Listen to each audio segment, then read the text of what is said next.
I'm insecure. I'm insecure.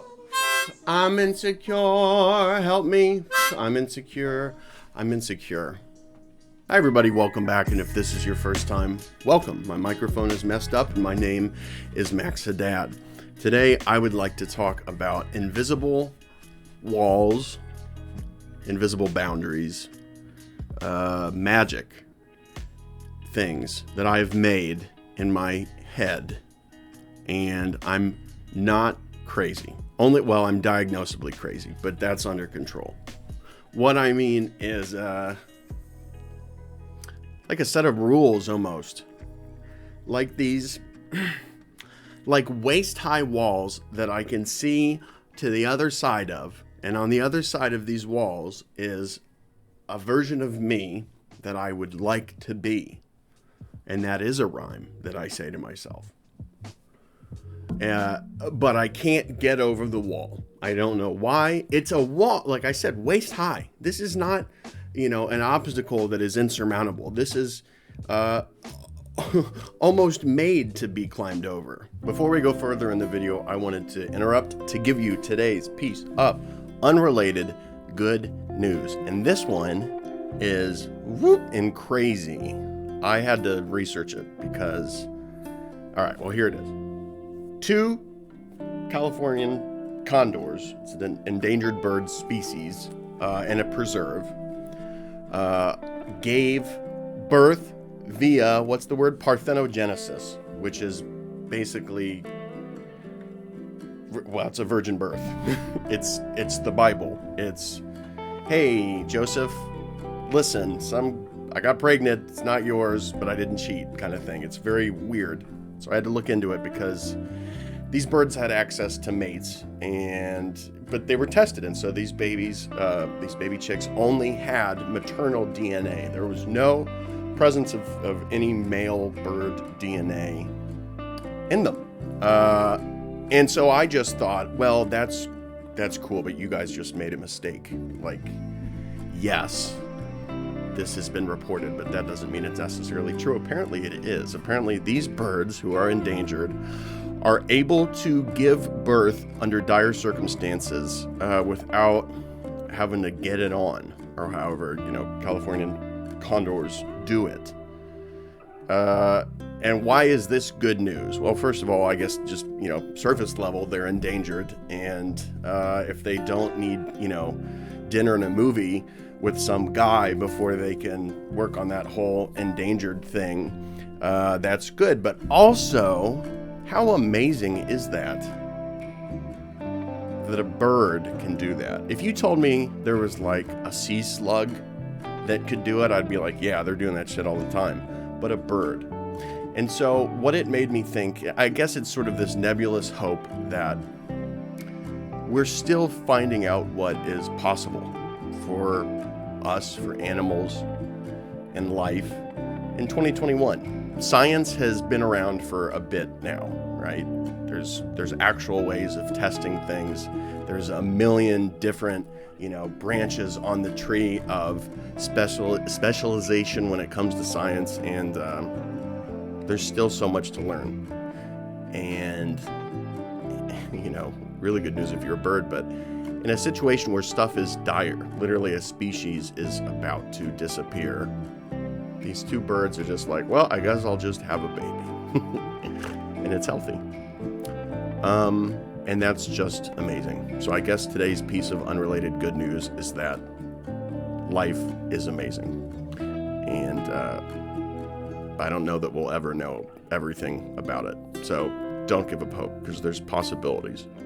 If you are enjoying this video, this piece of unrelated good news, videos about prison, mental health, mental illness, addiction, sobriety, consider subscribing to the channel, leaving a like on this video, and a comment down below telling me what you appreciated or didn't like about this video, and what you'd like to hear me talk about in the future. Thank you. But, by whatever the imaginary bricklayer I've created, I guess I'm the bricklayer. I've got these imaginary walls that stop me from making the changes that I want to make, and a lot of times that I need to make, I think, to get to the future that I want to get to. And it's very frustrating. I don't know where they come from, these walls.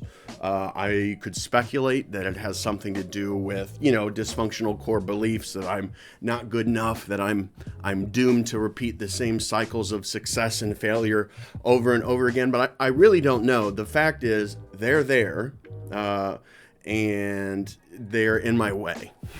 And what it looks like, to make it maybe more ostensible or whatever, is, let's say I would like to wake up an hour earlier than I do.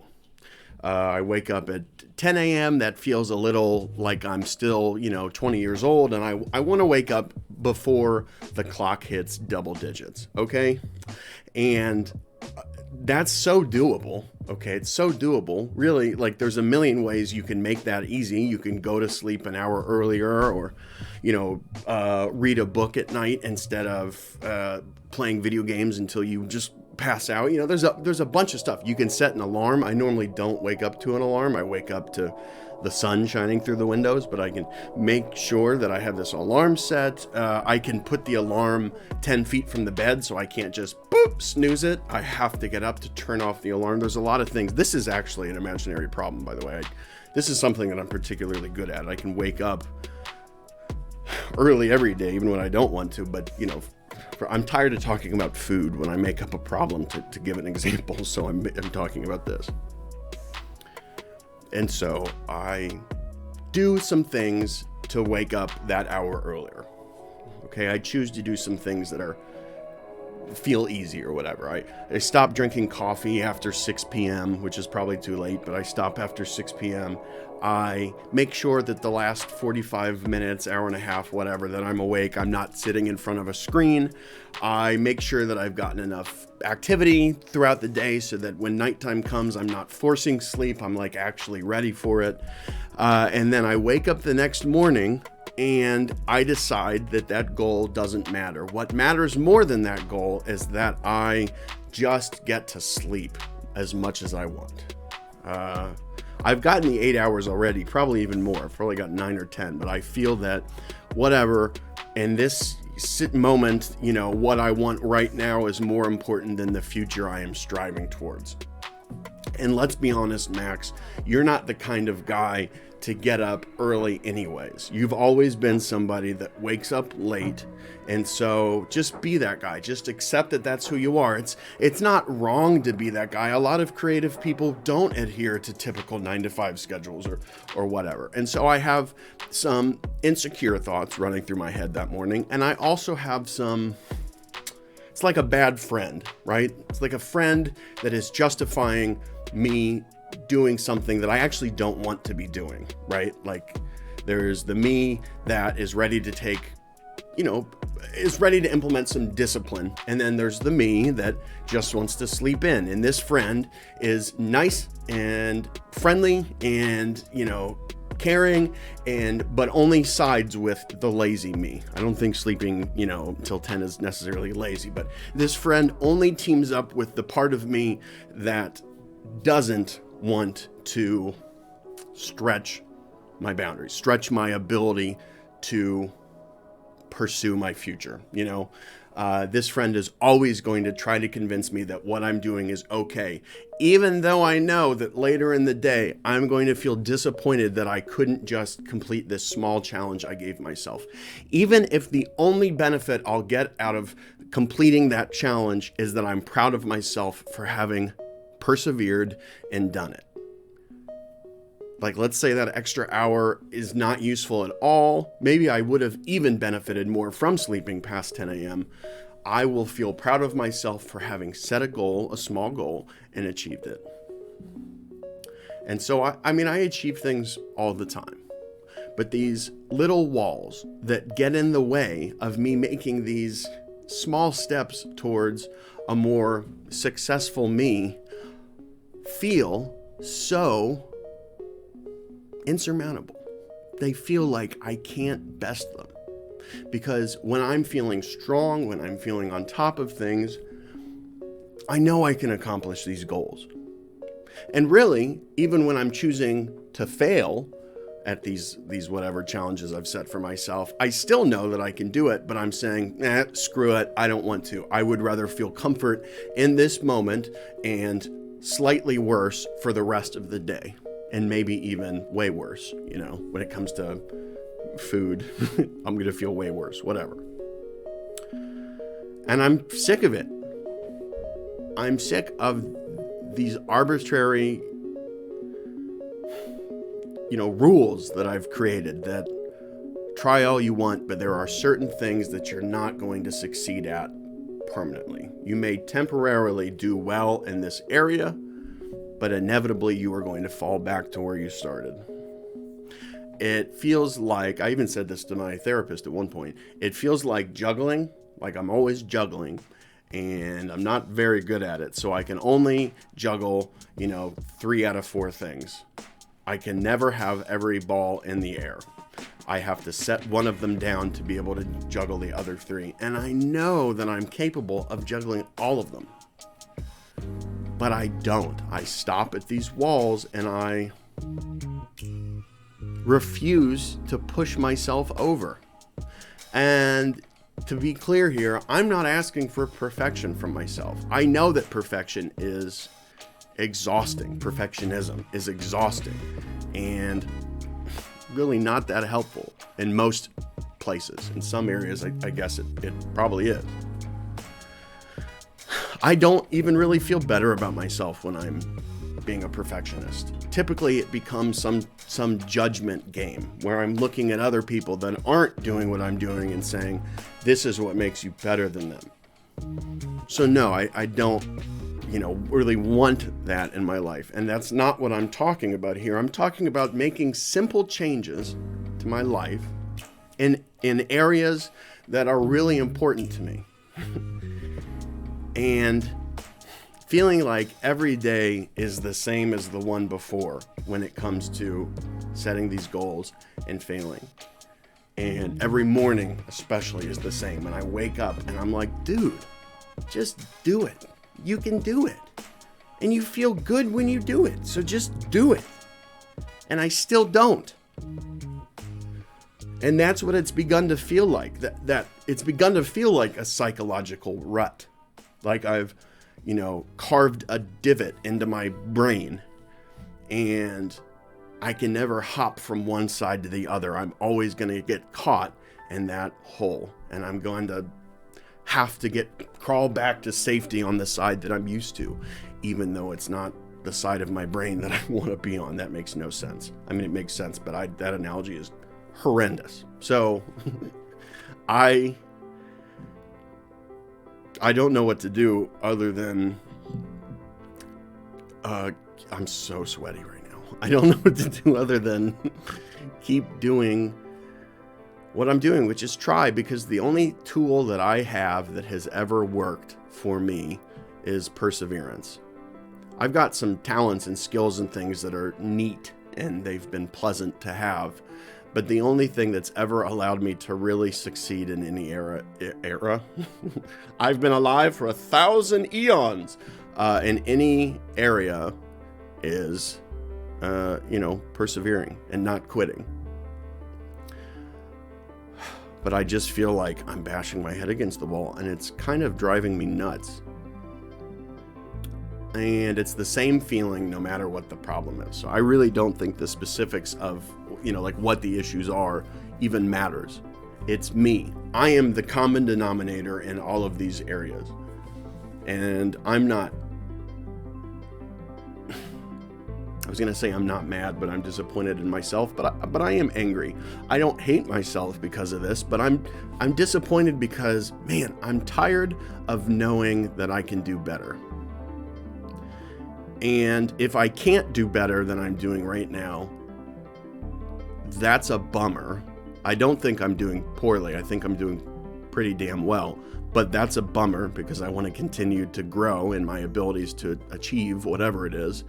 But also, if I can't be better than I am now, I want this desire that never stops, chattering in my ear about improve, or you're a loser.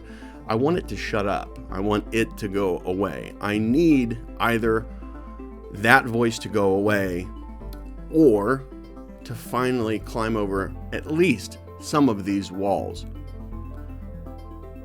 I am not particularly good at seeing when I'm doing well. I'm really good at seeing when I'm not doing well and getting angry with myself and like being a harsh critic towards myself during those times when I'm not performing to a standard that I'm happy with.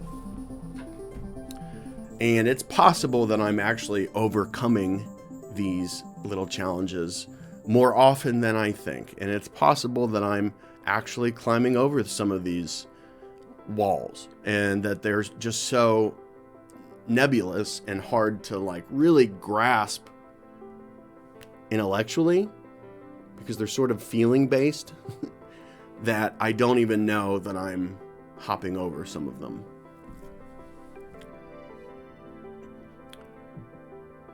But I guess I wish I felt more different than I did a month ago, we'll say.